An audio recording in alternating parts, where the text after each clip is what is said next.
Free education. A complete DAV solution.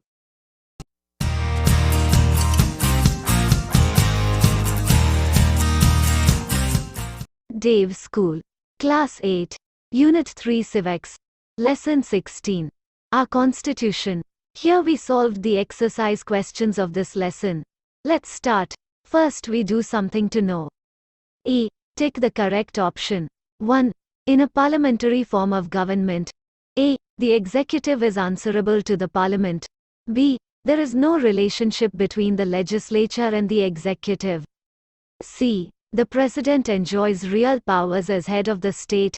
D. The council of ministers can be dismissed by the president. Answer A. The executive is answerable to the parliament. 2. The Constituent Assembly of India consisted of A. Directly elected members. B. Indirectly elected members. C. Members nominated by the Queen. D. Members nominated by Governor General of India. Answer B. Indirectly elected members. 3.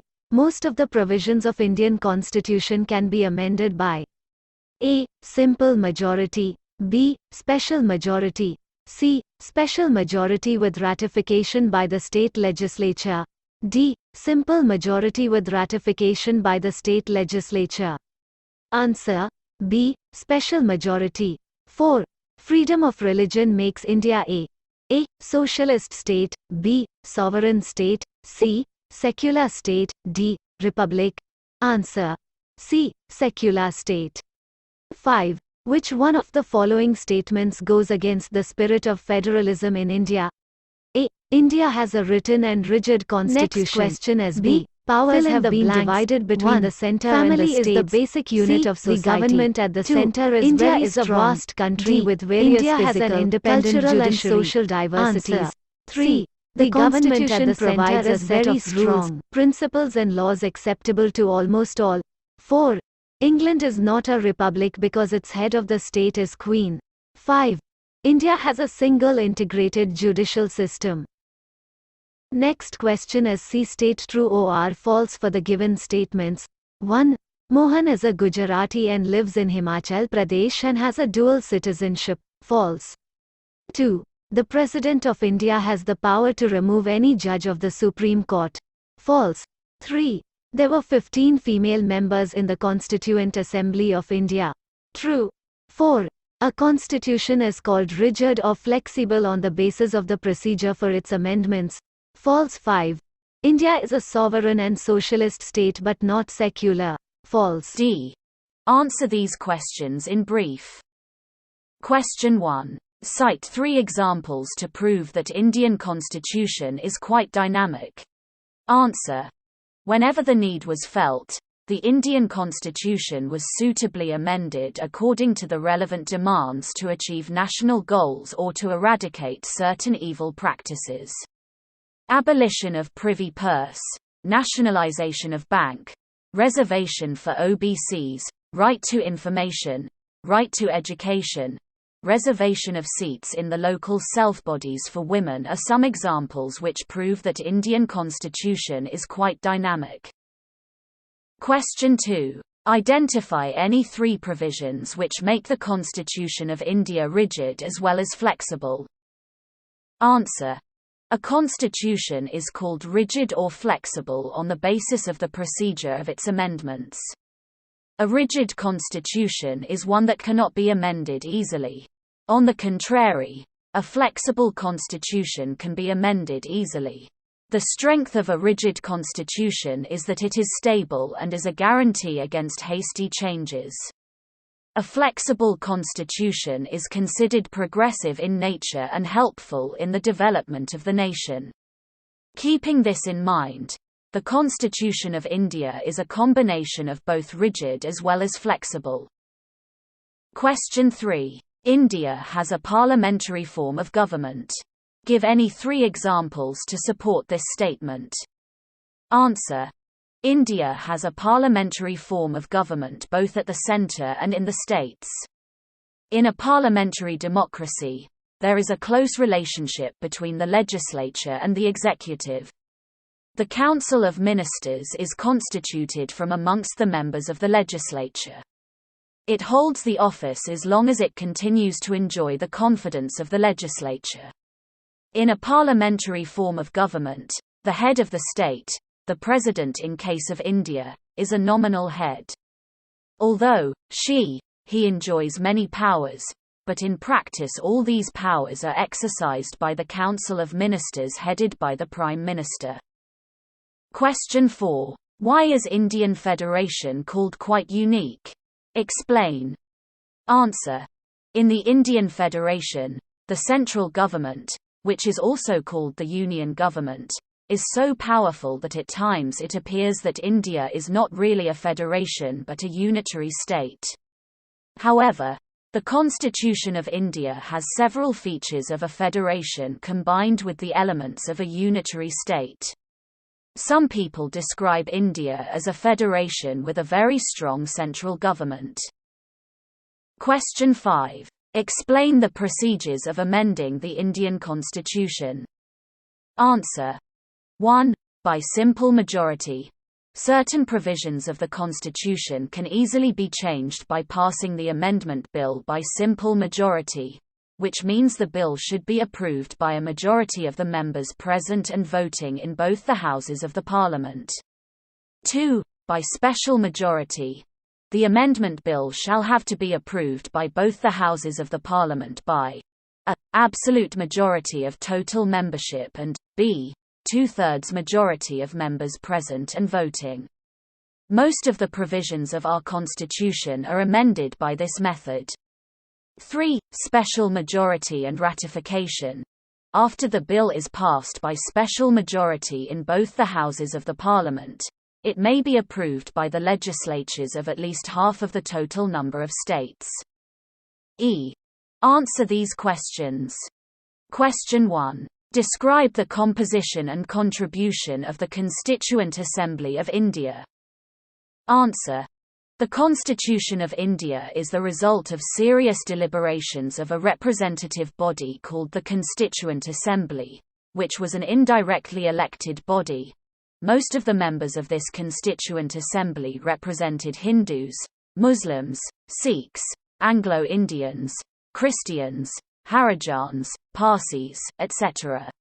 The assembly included eminent personalities like Jawaharlal Nehru, Vallabhbhai Patel, Dr. Rajendra Prasad, Maulana Azad, K. M. Munshi, J. B. Kripalani, C. Rajagopalachari, Patabi Sitaramaiah, Dr. B. R. Ambedkar, Dr. S. Radhakrishnan, M. Gopala Swami Iyengar, etc. There were 15 female members also in the Constituent Assembly like Sucheta Kriplani, Sarojini Naidu, Rajkumari Amrit Kaur, etc. Some ideals are included in the Constitution of Free India like commitment to democracy and guarantee of justice, equality and freedom to all the people. The makers of the Constitution were also very much concerned about feeding the starved, clothing the naked and ending the exploitation of the already deprived and depressed sections of society. Question 2. Describe any 5 salient features of the Indian Constitution. Answer. 1. The chief characteristic of the Constitution of India is its uniqueness. The best features of many existing constitutions of the world were modified and adapted to our needs and conditions.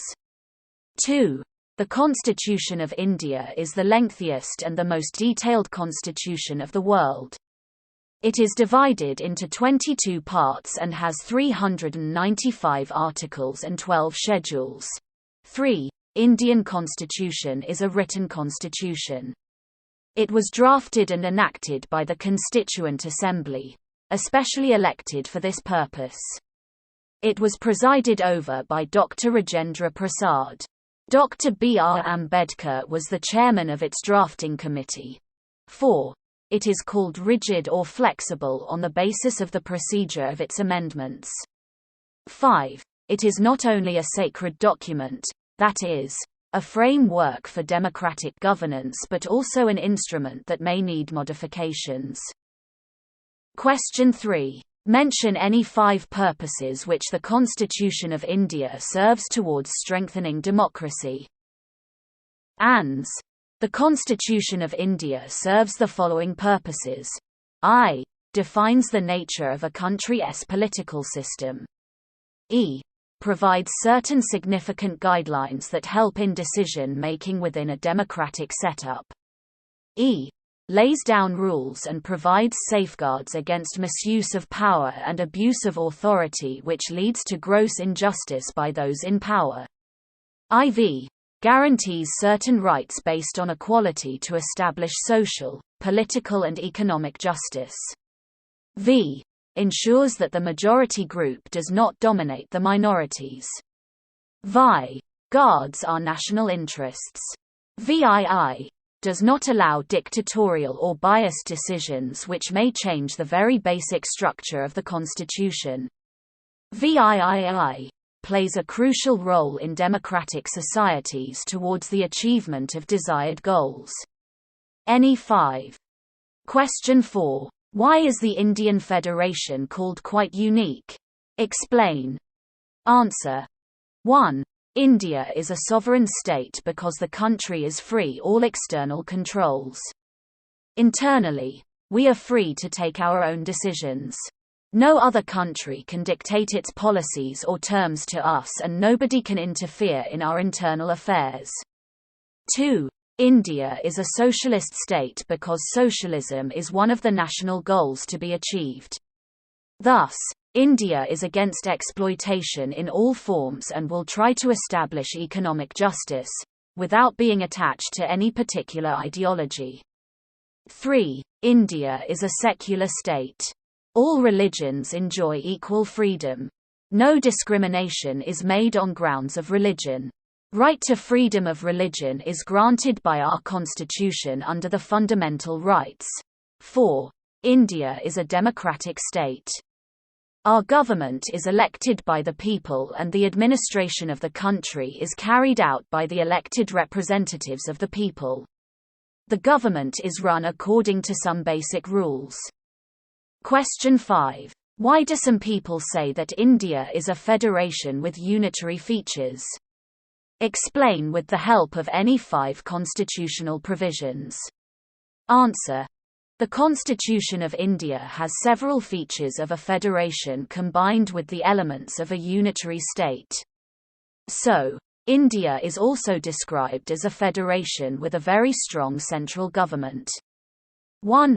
Universal adult franchise means that every citizen of India, who is 18 years and above, is entitled to vote in the elections, without any discrimination of caste, color, class, religion or gender. It is based on equality, which is a basic principle of democracy. This right enables all citizens to be involved in the governance of the country through their elected representatives. 2. In India, we have single citizenship. Therefore, every Indian, irrespective of the place where he lives, is a citizen of India. 3. In India, the entire judiciary is one hierarchy of courts. The Supreme Court of India and the High Courts form a single integrated judicial structure with jurisdiction over all laws. 4. India has an independent judiciary, free from the influence of the executive and the legislature. 5. The fundamental rights, directive principles of state policy and the fundamental duties are also the basic features of the Indian Constitution that prescribe the fundamental obligations of the state to its citizens and the duties of the citizen to the state. Value-based questions. Question 1. Which ideal given in the Constitution of India do you like the most and why? Answer. The Indian Constitution provides equality of status and of opportunity among all. It is most important right.